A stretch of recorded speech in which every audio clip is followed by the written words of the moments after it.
মূলত বিশ্বাস রহমান হুজুর ডাক দিয়েছেন সবাইকে পিয়ার পদ্ধতি নির্বাচনের জন্য। আমরা যে ফেসিবাদকে দূর করেছি, সেই ফেসিবাদ যাতে আবার পুনরুত্থান হতে না পারে, চাঁদাবাদ দুর্নীতিবাদ সব যেন নির্মূল হয়ে যায়। এই জন্য পিয়ার পদ্ধতি নির্বাচন করলে সমস্ত দলের অংশগ্রহণ থাকবে, সবাই তার পিয়ার পদ্ধতি নির্বাচনে অংশগ্রহণ করে সব দল থেকে ক্ষমতা আসতে পারবে। তখন কেউ ফেসিবাদ আবার পুনরুত্থান করতে পারবে না।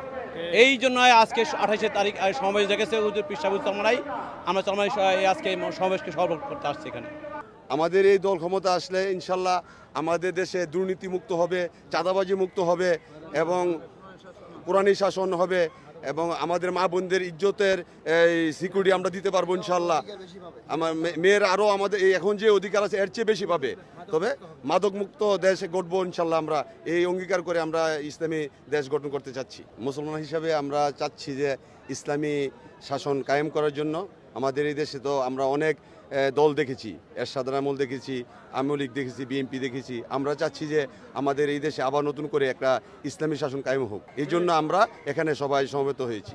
ইসলামিক দল ইনশাআল্লাহ আগামীতে আমরা আশা করি যে ইসলামিক দল রাষ্ট্র পরিচালনা করবে এবং আমাদের এই নিয়তে আছে এবং আমাদের ইসলামিক রাষ্ট্র পরিচালনা হবে কোরআন এবং সুন্নাহ ভিত্তিক, যাতে করে সকল মানুষের প্রতি একরকম ইনসাফ করা যায়, কোনো বৈরী না হয়।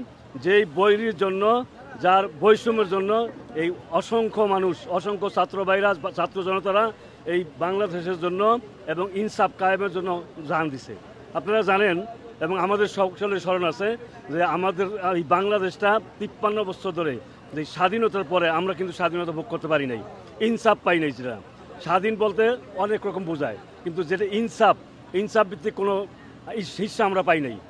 যার কারণেই ছাত্র জনতার আন্দোলনের মাধ্যমে বাংলাদেশ পুনরায় আবার আরেকটা এরকম একটা জায়গায় দাঁড়িয়েছে যে ইসলামকে সামনে নিয়ে ইসলাম অর্থাৎ কোরআন এবং সুন্নাহ ভিত্তিক দেশ পরিচালিত হবে, ইসলামের স্বাদ পাবে, স্বাধীনতার স্বাদ পাবে সকলে। এই উদ্দেশ্যে আমাদের আজকে এখানে আসা।